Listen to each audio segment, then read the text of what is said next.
आज हम बात करेंगे मध्यकालीन भारत के सल्तनत काल के एक ऐसे किरदार के बारे में जिसने दास के रूप में अपना जीवन शुरू किया और प्रगति करते करते सुल्तान के पद तक पहुंच गया।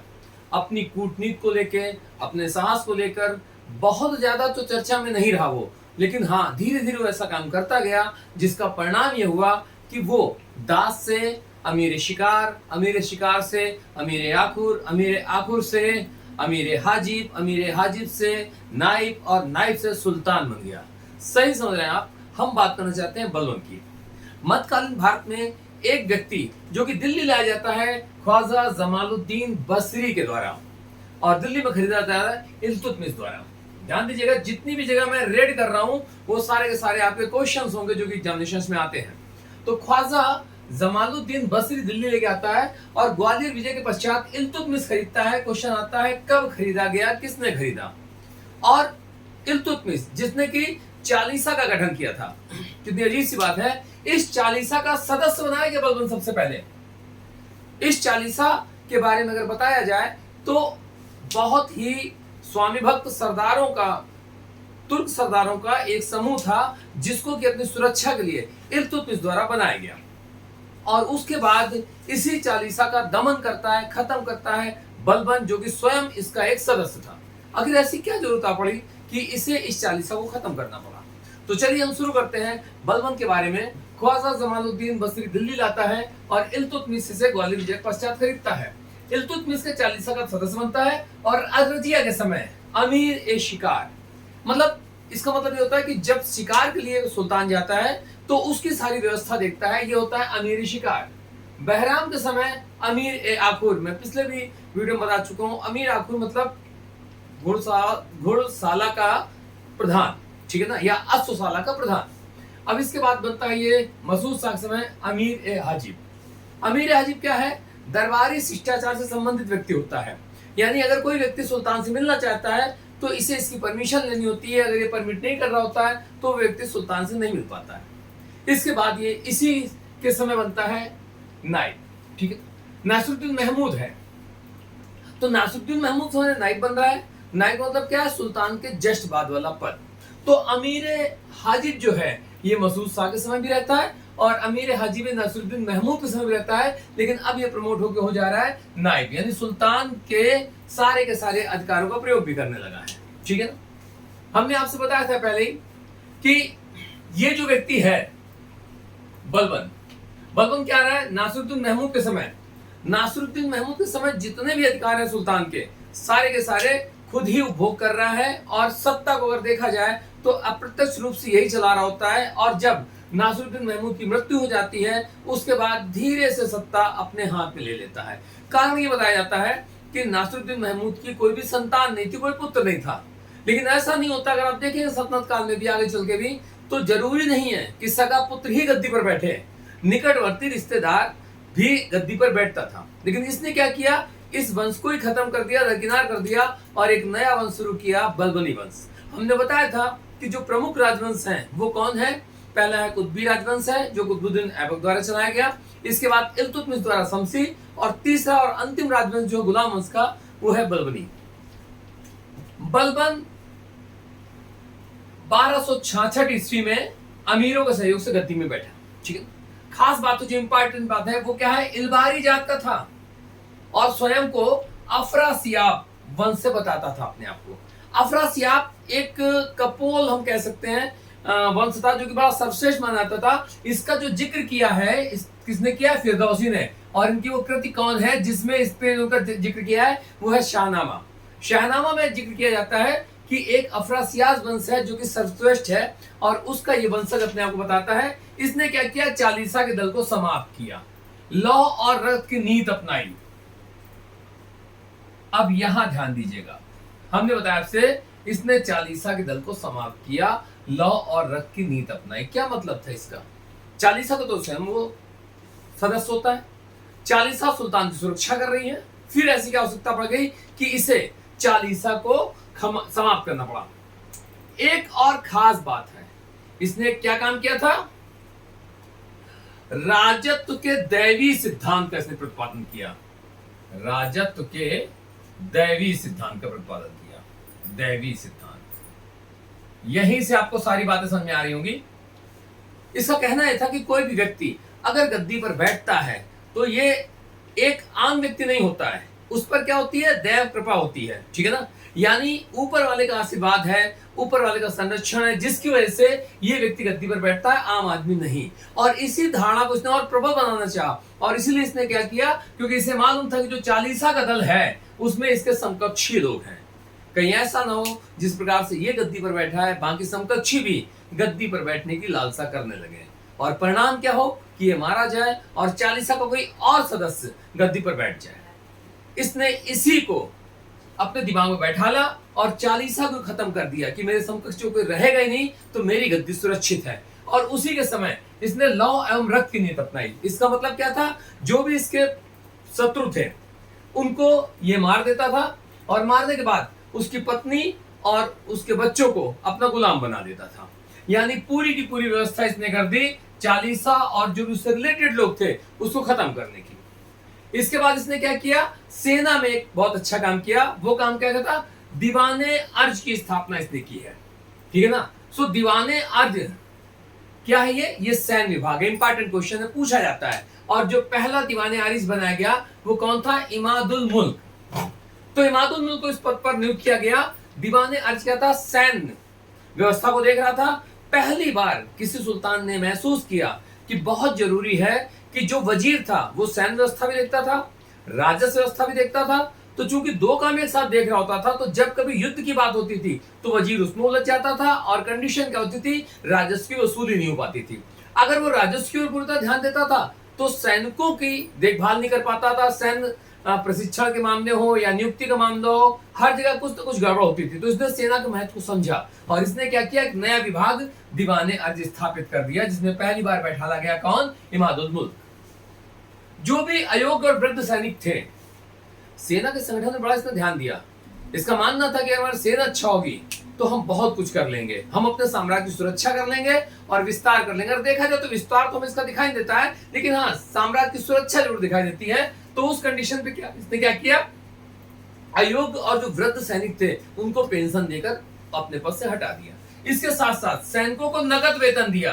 कंफ्यूज मत होइएगा, दो क्वेश्चन ऐसे हैं, एक तो सैनिकों को नगद वेतन देने की बात है, दूसरी गुप्तचर विभाग की स्थापना की बात है, जो कि आगे चलकर आप अलाउद्दीन खिलजी में ही पढ़ेंगे। तो कंफ्यूज मत होइएगा, अलाउद्दीन खिलजी में हम पढ़ा रहे हैं उसको और डिटेलाइज कर रहे होंगे, बट ये भी इंपॉर्टेंट चीज है क्योंकि पूछ लिया जाता है और लोग अक्सर कंफ्यूज आते हैं। जब इनमें से कोई नहीं आंसर होता तो वो उसी को टिक कर देते हैं, बलवन उनके दिमाग में बैठता ही नहीं है। तो नगद वेतन भी उसने दिया और उसके साथ साथ गुप्तचर विभाग की स्थापना की। क्यों? क्योंकि वो चाहता था कि हमारे राज्य में जो भी गड़बड़ियां हो रही हैं या कोई गड़बड़ी हो उसके पहले उसे जानकारी मिल जाए। और गुप्तचर विभाग के जो भी गुप्तचर थे उनकी नियुक्ति वो स्वयं करता था और उन पर नजर रखता था। इसके बाद अगर देखा जाए तो उस व्यक्ति ने क्या किया, ये जो राजत्व का दैवी सिद्धांत था मैंने आपको समझाया कि एक दिमाग में लोगों के डालो, आम लोगों के, कि ये जो राजा के पद पर बैठा हुआ, सुल्तान पद पर बैठा हुआ है, ये कोई आम आदमी नहीं है। और एक फोकस, एक भोकाल, कनपुरिया भाषा में हम इसे भोकाल कह सकते हैं।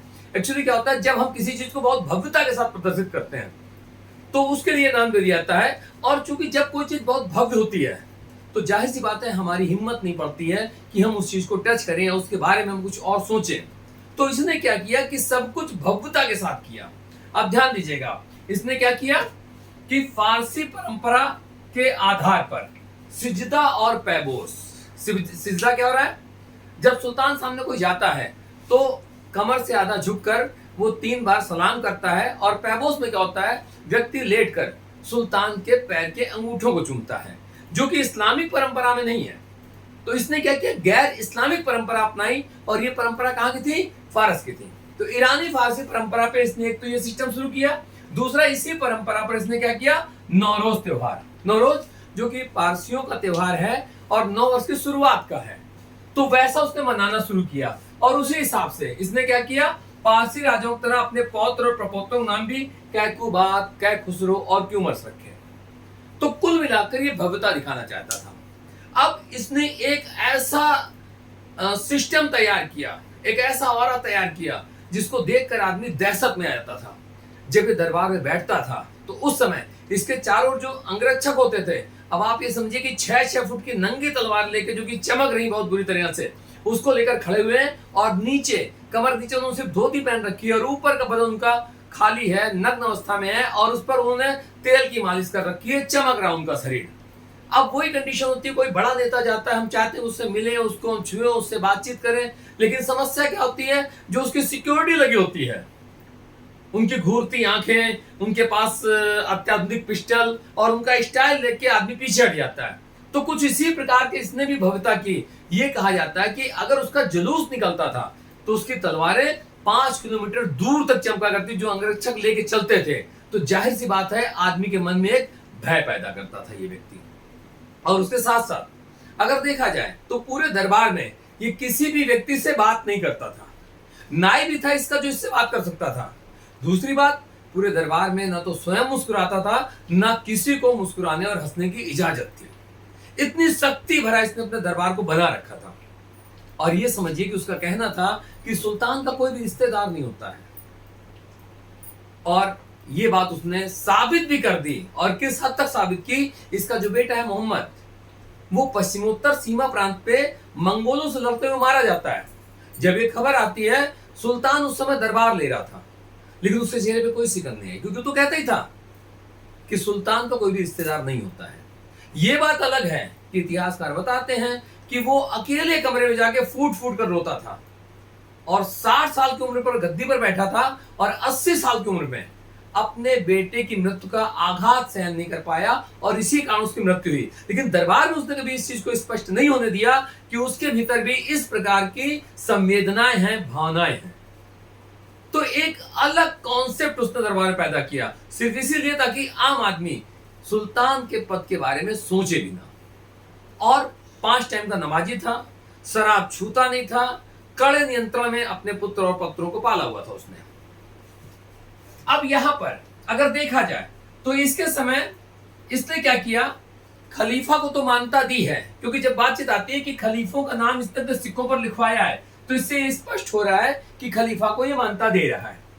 इसके समय में बंगाल में एकमात्र तुर्क विद्रोह होता है, जिसका, तुगरिल खां का। तुगरिल खां क्या करता है, अपने आप को स्वतंत्र घोषित कर देता है। अवध का सूबेदार है कौन, अमीन खां, उसको भेजा जाता है तुगरिल को पकड़ने के लिए, लेकिन वो क्या है, असफल रहता है और वापस लौट आता है। बलबन क्या करता है, उसका सर कटवाता है और उसके सर को अयोध्या के प्रवेश द्वार पर फाटक में लटका देता है, एक भय पैदा करने का और दूसरा तरीका। इसके बाद फिर कंडीशन क्या आती है, मलिक मुकद्दीर को भेजाता है।